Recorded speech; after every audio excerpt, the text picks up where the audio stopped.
अस्सलामुअलैकुम नाजरीन कराम, नई वीडियो में आपको खुश आमदीद कहते हैं। अब सुनाए इमरान खान को सज़ाए मौत।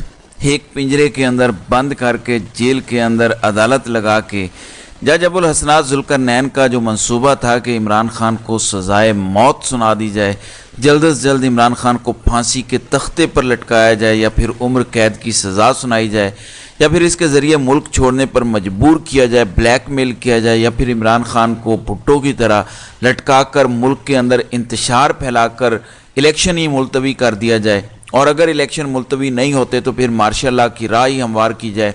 ये जो सारा मंसूबा था, ये जो सारा तमाशा था, ये जो सारी दो नंबरी थी, आज सारी की सारी दो नंबरी पर पानी फिर गया है।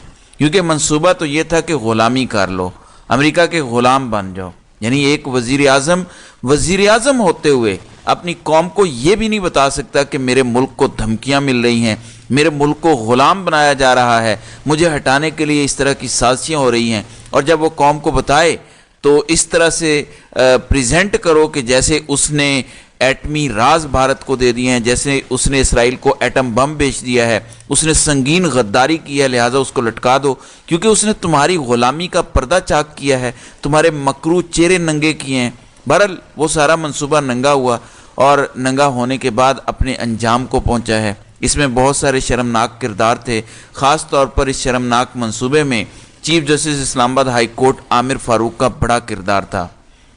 आज आमिर फ़ारूक की ही अदालत ने, हाई कोर्ट ने आमिर फ़ारूक से बगावत करते हुए साइफर के पड़खचे उड़ा दिए हैं। अब हुआ क्या है, एक तो ये जो साइफर केस का जेल के अंदर ट्रायल हो रहा था, आज के दिन तक जो ट्रायल हो चुका है उसमें क्या कुछ हो चुका है। फर्द जुर्म आयद हुई इमरान खान पर और उसके बाद गवाहान का सिलसिला शुरू हुआ। कोई 5 के करीब गवाहान की गवाहियाँ कलमबंद हो चुकी थीं, कोई 28 के करीब गवाहान हैं जिनकी एक एक करके गवाहियाँ दिलवाई जा रही थी और सारा प्रोसीजर बड़ी तेज़ी से आगे बढ़ाया जा रहा था। और ये जज जो है ये कहता था कि मैं दिलावर नहीं हूँ, मैं दिलेर हूँ। वो कितनी दो नंबरी कर रहा था। और ये जो सारी की सारी दो नंबरी हो रही थी, इसमें इस्टेब्लिशमेंट बराबर की शामिल थी, बल्कि इस्टेब्लिशमेंट के हुक्म पर ये सब कुछ हो रहा था। इसमें ये जज साहब भी थे जिसमें सारा ये एक स्क्रिप्ट लिखा गया था कि भुट्टो की तरह इमरान खान को लटकाना है। तो मुख्तसर ये कि इनके सारे के सारे प्रोसीजर पर पानी फिरा है। आज फैसला महफूज हुआ था और बड़ा वाज़ेह हो गया था कि तरीक़ाकार अडॉप्ट नहीं किया गया जो तरीक़ाकार होता है जेल में समात का। अगर जेल समात मजबूरी में हंगामी हालात में करनी भी पड़ जाए तो सही तरीक़ाकार अडॉप्ट नहीं किया गया, लिहाजा इसको कल अदम करार दिया जाता है। तो इस्लामाबाद हाई कोर्ट ने साइफर केस में जेल ट्रायल का 29 अगस्त का नोटिफिकेशन कल अदम करार दे दिया है। इस्लामाबाद हाई कोर्ट के डिवीज़न बेंच ने समात के बाद महफूज फैसला किया था जो अब से कुछ देर पहले सुना दिया है, जारी किया है। ऑफिशियल सीक्रेट एक्ट की अदालत के जज की तैनाती के ख़िलाफ़ भी फैसला जारी किया गया है और जज के बारे में कहा गया है कि जज अबुल हसनात जुल्करनैन की तैनाती ठीक है। हाई कोर्ट ने उसकी मंजूरी दी थी, लिहाजा जज को नहीं हटाया जा सकता। तो अदालत ने जेल ट्रायल के खिलाफ चेयरमैन पीटीआई इमरान खान की इंट्रा कोर्ट अपील मंजूर करते हुए साइफर केस में जेल ट्रायल का 29 अगस्त का नोटिफिकेशन कल अदम करार दे दिया है। अदालत ने फैसले में कहा है कि गैर मामूली हालात में जेल ट्रायल भी किया जा सकता है। कानून के मुताबिक जेल ट्रायल ओपन या इन कैमरा हो सकता है। फैसले में करार दिया गया है कि 13 नवंबर को काबीना मंजूरी के बाद जेल ट्रायल नोटिफिकेशन का माजी पर इतलाक नहीं होगा। यानी 13 नवंबर से पहले पहले जो कार्रवाई हो चुकी थी वो कलअदम करार दी जाती है, क्योंकि काबीना ने मंजूरी 13 नवंबर को दी। लिहाजा इससे पहले जितना ट्रायल हो चुका था उसका तरीक़ाकार ठीक नहीं था।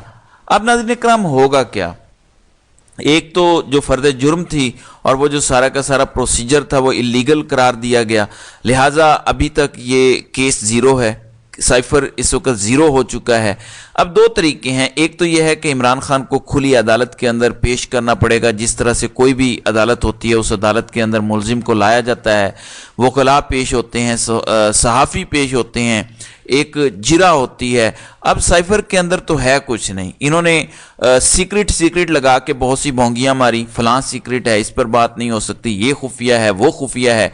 तो इस मंसूबे पर तो अब पानी फिर गया है। اب دوسرا یہ ہے کہ ان کیمرہ، اگر جیل کے اندر بھی عمران خان کو لایا جاتا ہے اور ان کا ان کیمرہ ٹرائل ہوتا ہے جس میں صحافیوں کو الاؤ نہیں کیا جاتا، لیکن کم از کم عدالت نے ایک طریقہ کار کے تحت یہ سب ڈیسائیڈ کرنا ہوتا ہے، یا پھر اب یہ ہوگا کہ دوبارہ وہی بے شرمی کی جائے گی کہ جیل کے اندر ہی ٹرائل شروع کیا جائے گا اور اس کا باقاعدہ پروسیجر فالو کیا جائے گا، اور پروسیجر فالو کرنے کے بعد دوبارہ فرد جرم عائد کی جائے گی اور دوبارہ فرد جرم اور اس سارے معاملے کو چیلنج بھی کیا جا سکتا ہے۔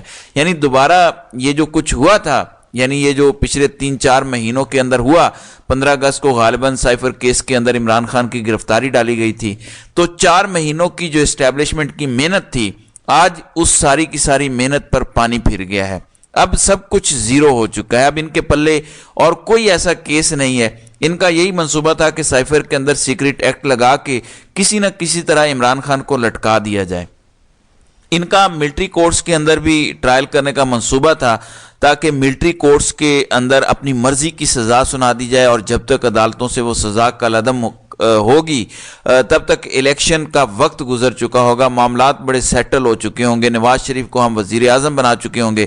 لیکن اب ملٹری کورٹس کے حوالے سے بھی اپیلیں تو دائر ہو چکی ہیں، لیکن ابھی تک اس حوالے سے کوئی سماعت کا چانس نہیں ہے، اور ملٹری کورٹس کے اندر بھی مجھے نہیں لگتا کوئی ریلیف انہیں ملے گا۔ دوسری جانب توشہ خانہ کیس تھا جس میں ایک فضول سزا سنائی تھی جج ہمایوں دلاور نے، وہ بھی پٹ چکا ہے۔ اس کے اندر بھی مرکزی اپیل اگلے ہفتے سے اسلام آباد ہائی کورٹ کے اندر مقرر ہو چکی ہے، جبکہ 190 ملین پاؤنڈ والا کیس جو القادر ٹرسٹ کیس ہے اس کے اندر بھی کچھ ہے نہیں، لہٰذا کل ملا کے اسٹیبلشمنٹ کے پلے اب کچھ بھی نہیں رہا۔ جو تھوڑے سے ایک پہاڑ بنانے کی کوشش کی جا رہی تھی، وہ جو ایک خوابوں کا محل بنایا گیا تھا کہ عمران خان کو یہ کر دیں گے وہ کر دیں گے، آج عدالت نے ان تمام خوابوں پہ پانی پھیر دیا ہے۔ اسلام آباد ہائی کورٹ کی جانب سے ابھی تفصیلی فیصلہ نہیں آیا، تفصیلی فیصلہ بعد میں جاری کیا جائے گا، جس میں مزید چیزیں سامنے آئیں گی کہ اب کون سا پروسیجر فالو ہوگا، کون سا پروسیجر فالو نہیں ہوگا۔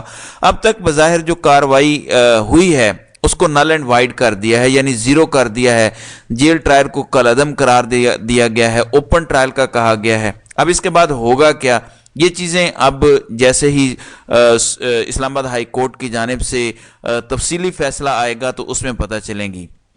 لیکن ناظرین کرام، یہ آج اسٹیبلشمنٹ کے لیے، اس گروپ کے لیے جو عمران خان کو مائنس کرنا چاہتے ہیں، ان کے لیے ایک بہت بڑا جھٹکا ہے۔ پھر دوسری جانب نواز شریف اور فضل الرحمان کی بھی ملاقات ہوئی ہے، یہ سارے اس وقت گھبرائے ہوئے ہیں، دھڑا دھڑ اب ملاقاتیں ہوں گی کیونکہ ان سب کے ہوش اڑے ہوئے ہیں کہ اب کیا کریں۔ پہلے تو نواز شریف بڑے غرور اور اکڑ میں تھے، وہ کسی کے ساتھ ملاقات بھی نہیں کر رہے تھے، اب دوبارہ یہ اپنی اوقات پہ آ رہے ہیں۔ تو فضل الرحمان کے ساتھ آج ان کی ملاقات ہوئی ہے جس میں دوبارہ سے پی ڈی ایم جماعتوں کو ایکٹیو کر کے ایک ساتھ الیکشن لڑنے کی تجویز دی گئی ہے۔ پھر عمران خان نے جیل سے پیغام بھیجا ہے، عمران خان نے کہا ہے اپنے وکلاء کے ذریعے کہ قوم کو کہو کہ تیار ہو جائے، قوم کو پیغام دیں کہ میں آپ کو سلام پیش کرتا ہوں، آپ کی جرت کو، آپ کے صبر کو، آپ کھڑے ہوئے ہیں، آپ اسی طرح سے کھڑے رہیں۔ میرے کارکنان، میرے قائدین جنہوں نے سٹینڈ لیا ہوا ہے، میں ان کو سلیوٹ پیش کرتا ہوں اور جلسوں کا اعلان کرتا ہوں۔ عمران خان نے کہا کہ جلسے شروع کر دیں، اور دسمبر کے پہلے ہفتے سے پشاور کے اندر KPK کے اندر پہلا جلسہ PTI کرے گی، اور اس کے بعد ان جلسوں کا رخ پنجاب کی طرف بھی ہوگا۔ تو آہستہ آہستہ الیکشن کے اندر جو پروسیجر ہے ٹکٹیں تقسیم کرنا، اس پر بھی کام شروع ہو جائے گا۔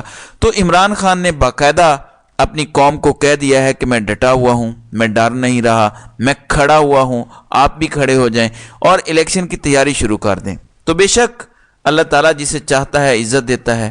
ایک پلان GHQ کے اندر بنتا ہے، ایک پلان میرے رب کی ذات بناتی ہے، اور ہوتا وہی ہے جو اللہ تعالیٰ کی ذات چاہتی ہے۔ تو ناظرین کرام، آپ کی اس ویڈیو کے حوالے سے کیا رائے ہے؟ آپ اپنی رائے کا اظہار کامنٹ سیکشن میں ضرور کیجیے گا۔